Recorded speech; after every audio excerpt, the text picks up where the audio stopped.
Change is a complicated thing. Very exciting, but also terrifying.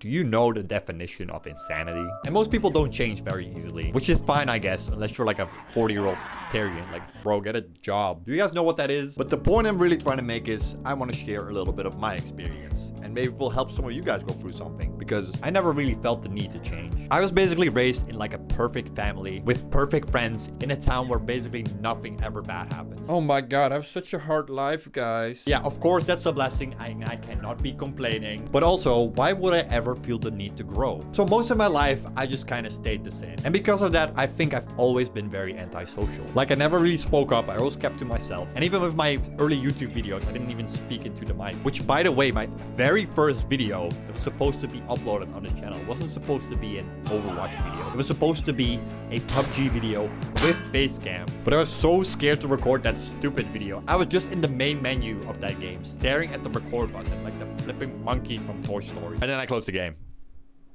That's it. I didn't record anything. I was too scared, okay? I was just being a little baby. I was like 17 years old. That is still a grown man, bro. What am I doing? And that fear just really kept going for years. Up until eventually I met Socks and the group and we started doing Among Us video. And you can see I'm a little more comfortable in those videos, but that's still like behind the screen, not really changing, not really putting myself out there, until one day we decided to all meet up and I had to fly all the way to the US all on my own, which is terrifying because I've never ever flown in an airplane by myself. Not even to mention that I flew all the way to the other side of the Pacific Ocean to get there. But then finally when I landed in the country of the free, I just felt so awkward. I didn't know how to communicate with people. I just felt like I was role-playing some kind of human, which was fine with my friends, of course, but like random people I didn't know, I couldn't say a word to them. But over time, mostly because of TBH, I started to become a little more confident in public. TBH didn't really care what people thought of him. He was just super comfortable in public. I mean, look at him, right? And being around that helped me a little, but like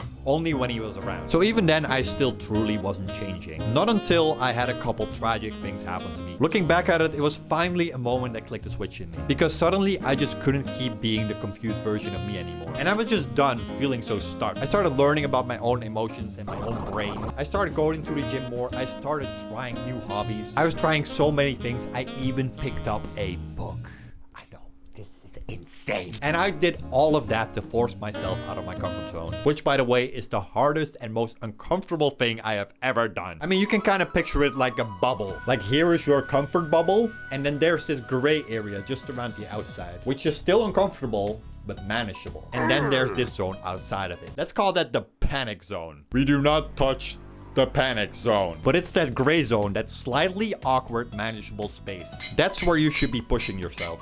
And yeah, obviously, I had so many awkward interactions. Like, I really wish I couldn't remember some of the dumb shit I said in certain situations. But like, that's okay, because that's necessary. Because if those awkward and painful moments didn't exist, there wouldn't be no resistance. There wouldn't be no fear. And without fear, there's no reason to grow in the first place. That's what gives it value. And hear me out, guys. I'm gonna spit some facts here. Because value is linked to difficulty. If you want something truly meaningful, it has to be hard to get.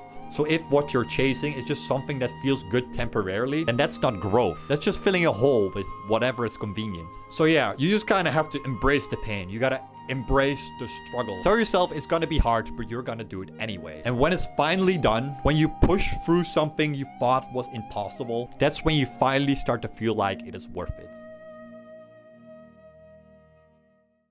So yeah, if things feel rough for you right now, if you're confused or lost, or you don't know where you're going, maybe that's exactly where you're supposed to be. Because you might be at the point of your life, you have to let go of the person you were. Like, it's kind of like a Roblox rebirth if you really start thinking about it. And after your rebirth, you can start seeing the road ahead again. Even if it's uncomfortable, even if it's terrifying. Because at the end of the day, it is all just a canon event. Could have just said that. I could have said it's gonna be a canon event and it's the end of the video.